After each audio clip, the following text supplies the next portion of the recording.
All right, I'm the Flat Rate Master, and today we're talking about sucking.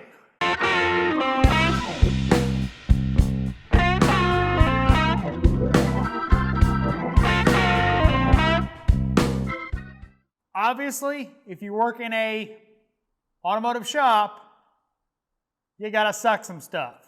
If you're flat rate, sucking gravy is what you like to do. But we're going to talk about sucking fluid today. Now, there's several options. You've got this basic Mityvac Sucker, manual handheld. You just pull it back like a turkey baster, suck the fluid out. Resistant to chemicals, suck brake fluid, all that kind of stuff. It's not all that fast, so it doesn't hold, but it only holds about 0.2 quarts, so it doesn't hold a whole lot. And you got to keep pulling it. But it's a quick option if you're just wanting to suck like a brake fluid reservoir a little lower, so you do the brakes, that kind of stuff. It's a good option. Now next up, you've got a manual sucker that's a little bit more involved. This is a Midi Vac part number MV7201 handheld reversible extractor, and it also pumps out vacuum system. Now this one is hand pumped, and you've got a valve over here to switch direction. If you want to pump it out, you pump it out. You want to turn around, you've sucked. Pretty good system. The weak point on this one tends to be this right here. Now you can get a rebuild kit for it, but this switching valve tends to fail. Now with the manual one, you get a bunch of different adapters. You get a long, thicker one and some thinner ones, along with a bleeder attachment for bleeding brakes. Now they clip in via the same kind of style as some coolant lines or air brake lines if you work on trucks. Pretty easy, simple, switch out the connectors.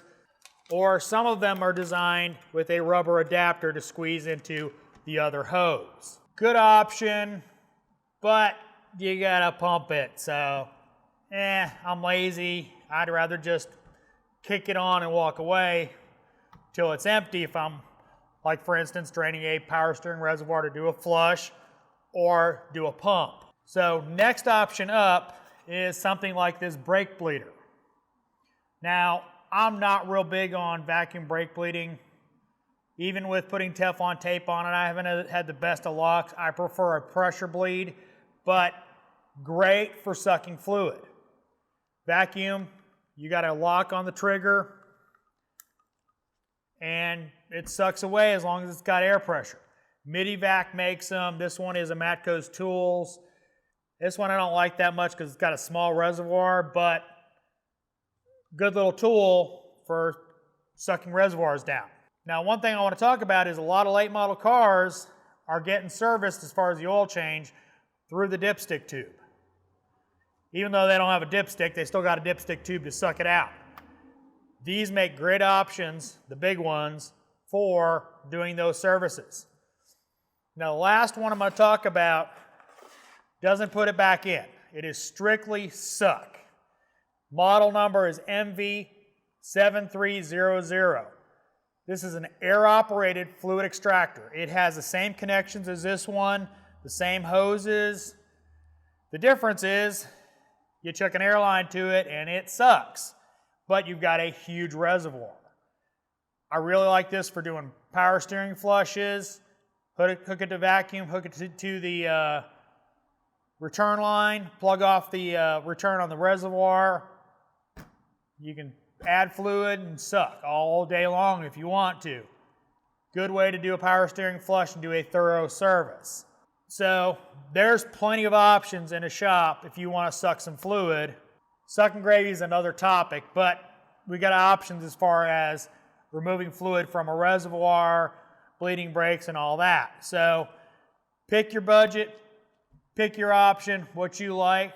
Prices are going to vary depending on where you get them from, what size you want.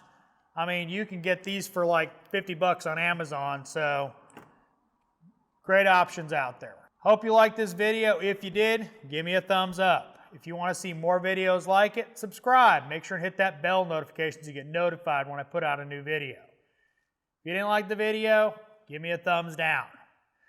Tell me I suck. Boom, boom. And as always, thanks for watching. I am the Flat Rate Master.